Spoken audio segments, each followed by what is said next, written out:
اللهم لك الحمد عدد ما في الكون من النعم وعدد ما في القلوب من أسرار.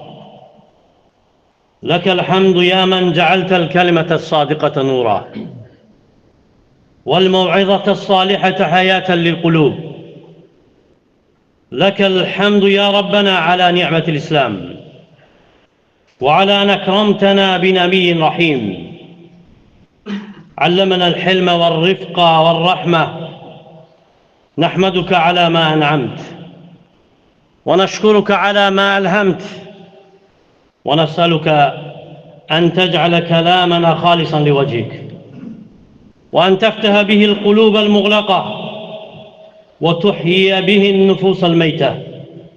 سبحانك اللهم ما عظمك وما أرحمك، تخافك القلوب وتحبك النفوس، تخضع لك الجباح وتدمع من خشيتك العيون.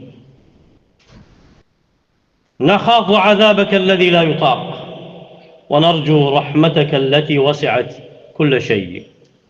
أما بعد، فاتقوا الله عباد الله وراقبوه في السر والعلن، واعلموا أن القلوب لا يلين إلا إذا امتلأ خشية من رب العالمين. Möhtərəm müsəlmanlar, əziz, dəyərli qardaşlar, ilk növbədə Allahdan qorxmağı tövsiyə edirəm. Qorxun Allahdan və çəkinin ondan, gizlində də, aşkarda da. Bilin ki, nəzarətindəsiz. Bilin ki, qəlblər yalnız aləmlərin Rəbbi olan Allahın qorxusu ilə yumuşalır. Və sonra bilirsinizmi, niyə səhabələrin qəlbi Peyğəmbərə qarşı sevgi ilə dolub daşırdı? Niyə çox sevirdilər onu? Nə idi səbəb? Onun az kəlmələri onların qəlblərinə təsir edirdi. Ağladırdı qəlblərini, nəfslərini hərəkətə gətirirdi, ruhlarını titrədirdi, dəyişirdi kişiləri. Bəli, dəyişirdi sözün əsl mənasında. Bilmək istəyirsənsə necə oxu, Cəfər ibn Əbi Talib necə Nəcaşiyə danışır o dəyişikliyi. Necə idilər? Cahiliyyə dövründə, ədalətsiz bir toplumda, güclünün zəifə əzdiyi bir cəmiyyətdə, haqların verilmədiyi, məhrum edildiyi bir toplumda necə dəyişdi Peyğəmbər sallallahu aleyhi və səlləm onları? Heç də səsi yüksək olmuyor. Çığıran, bağıran biri olmuyor. Uzun uzadı muizə edən olmuyor, xatırlama edən olmuyor. Lakin kəlmələr hansı çıxıb iman və rəhmət dolu qəlbdən saf, pak qəlblərə təsir edib, rəhimli idi. Deyirdi ki, bəşşiru və lə tuəssiru və bəşşiru və lə tunəffiru, müjdəliyin, yəssiru və lə tuəssiru, asanlaşdırın, çətinləşdirməyin, və bəşşiru və lə tunəffiru, müjdəliyin, nifrət etdirməyin, qaçırmayın. Rəhməti üzdə idi. Necə ki, ibadətində, insanlarla müamələsində rəhimli idi, rəhməti görsənirdi, eləcə də dəvətində də görsənirdi. Heç də çox danışaraq deyildi. Çox söz sahibi olmayıb, əksinə az söz deyib, mənaları geniş olub və gün ayırırdı səhabələrinə nəsihət etmək üçün, muizə xatırlama etmək üçün, onları bezdirməsin deyə və ya bezməsinlər deyə. Və kəlmə bil ki, əgər qəlbdən çıxırsa, qəlbə çatır. Və əgər dildən çıxırsa, qulaqdan o tərəfə keçmir. Ona görə Peyğəmbərin bu əzəmətli bir hədisinə diqqət edək. Hansı ki, hikmət və rəhmət dolu sözlərdir. İmam Buxari rəvayət edir Abdullah ibn Məsuddan. Deyir ki, ravi Abdullah, yəni Abdullah ibn Məsud bizə hər cümə axşamı xatırlama edirdi. Və bir kişi dedi ki, ey Əbu Abdurrahman, biz sənin söhbətini sevirik. Həsrəti sənin danışıqlarına, kaş ki, hər gün bizə danışardın. Dedi ki, mə yəmnəuni ən uhaddithakum illə kərahiyyətən umilləkum. Mənə sizə hər gün danışmağa mani olan yalnız sizi bezdirməkdən qorxduğumdur. İnnə Rasulallah sallallahu aleyhi və səlləm yətəxəvvəluna bil-məv'izəti fil-əyyəm kərahiyyətis-səmməti aleynə. Peyğəmbər sallallahu aleyhi və səlləm bizə bəzi günlərdə moizə edərdi, xatırlama edərdi, qorxardı ki, bezərik və ya bizi bezdirməkdən çəkinərdi, istəməzdi. Baxmayaraq səhabələr sevirdilər onun söhbətlərini və sözlərini arzuluyurdular, darıxırdılar onun məclisi üçün. Çünki sözləri əzəmətli idi, moizələri əzəmətli idi, xatırladırdı. Onlara axirəti, ağladırdı gözlərini. Və əzənə Rasulullah sallallahu aleyhi və səlləm muv'izətən bəliğə. Deyir ki, İrbad ibn Səriyə Peyğəmbər sallallahu aleyhi və səlləm bizə bir gün bir moizə dedi. Zarafət minhəl uyun və vəcilət minhəl qulub. Ondan gözlər yaşardı, qəlblər yumuşaldı. Beləydi Peyğəmbər sallallahu aleyhi və səlləm. Bilirdi nə vaxt danışacaq, bilirdi nə vaxt susmalıdır, münasib vaxt seçirdi, münasib kəlmələr seçirdi. Ona görə o əzəmətli fiqhə, o əzəmətli anlayışa, o yüksək təlimə diqqət edin.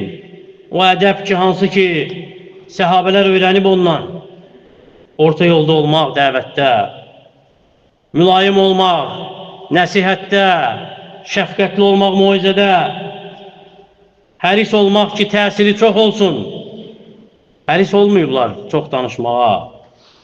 Və məqsəd də moizədə kiməsə çox eşitdirmək deyil, qulaqların çox dinləməsi deyil, əksinə qəlbin təsirlənməsidir.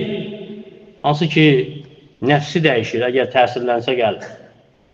Və Peyğəmbər sallallahu aleyhi və səlləm bilirdi ki, qəlblər bezir, yorulur, necəsi bədənlər bezir, yorulur.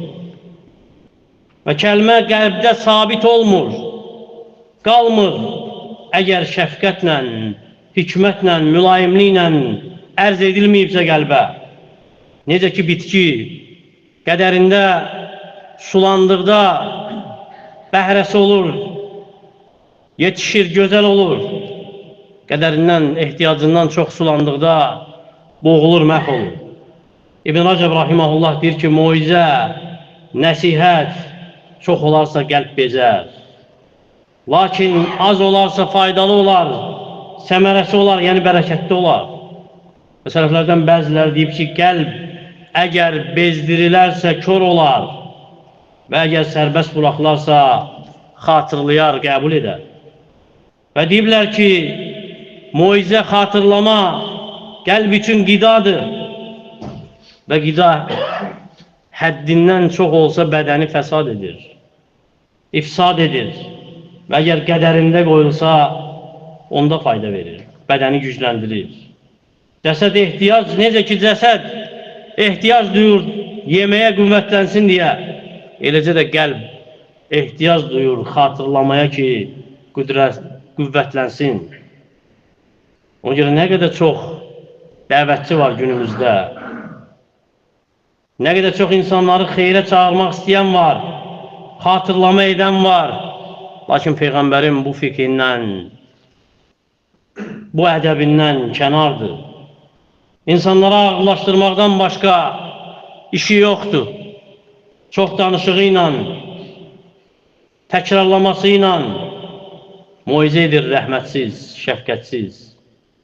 Və insanlar ətrafından uzaqlaşır, qaçır, qabağında onların qəlblərini bağlayır. Və nə qədər sadiq kəlmələr var, az da olsa, lakin faydalıdır, çünki rəhimli qəlbdən çıxır. Şəfqətli qəlbdən çıxır, mərhəmətli qəlbdən çıxır, hidayət istəyir sahibi üçün. Və hidayətə də səbəb olur, tövbəyə səbəb olur, sadiq, axıdılan göz yaşlarına səbəb olur. Kim Peyğəmbərin bu fikrini muizəsində cəm edərsə, Allahın kəlamından, dəvətində bu fikri cəm edərsə, bil ki, Peyğəmbərlərin yolunu tutub, Risalənin təbliğində və elə belə Risalənin yox, aləmlərin Rəbbinin Risaləsinin Udu ilə səbili Rabbikə bil hikmə vəl-məv'izətil həsənə. Rəbbinin yoluna hikmətlə və gözəl muizə edərək dəvət et. Və hikmət də hər şeyi öz yerinə qoymaqdır. Hikmət bilməkdir ki, nə vaxt danışırsan, nə vaxt susursan. Gözəl muizə isə şəfqətlə, rəhmətlə deyilən sözdür. Şiddətlə məcbur etmək deyil, zorakılıq deyil.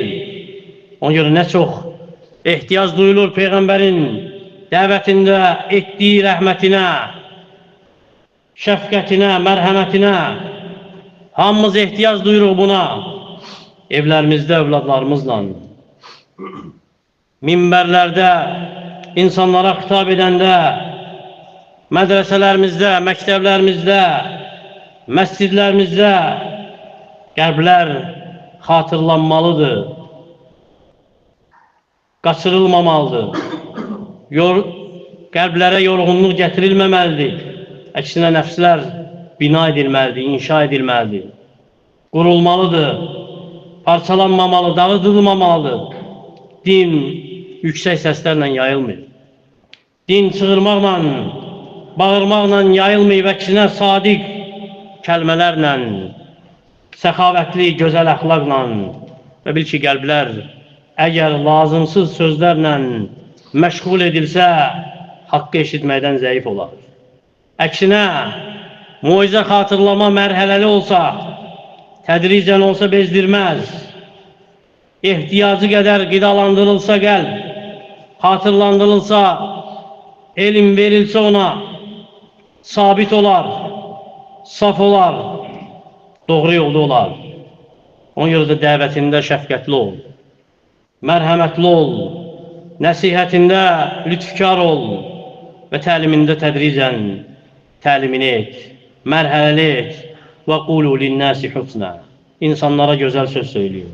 İnnər rıfqa la yakunu fi şeyin illə zənə. Yumuşaqlıq nədə olursa, onu bəzədər, bəzəyi olar. Ona görə hər birimizin az da olsa muizədən, xatırlamadan mübarək bir payı olmalıdır. Xatırlatmalıdır ilk öncə nəfsinə, ailəsinə, əshabına, ətrafında olan yoldaşlarına, dostlarına, necə Peyğəmbər sallallahu aleyhi və səlləm əshabı üçün günlər ayırırdı eləcə. Mülayim ol, hikmətli ol, şəfqətli ol. Bu ədəb, əxlaq dəvətinin zinəti olsun. Qəsdin, məqsədin qəlbləri diriltmək olsun. Qəlbləri özünə çevirmək yox. Rəhimli ol dəvət etdiyinə qarşı, bezdirmə onu. İstəyin qəlblərin islahı olsun. Ətrafına davamsı yığmaq yox. Allah Taala'nın bu ayəsini göz önündə et. فَبِمَا رَحْمَةٍ مِنَ اللّٰهِ لِنْتَ لَهُمْ وَلَوْ كُنْتَ فَضًّا غَلِيظَ الْقَلْبِ لَنْفَضُّ مِنْ حَوْلِكَ.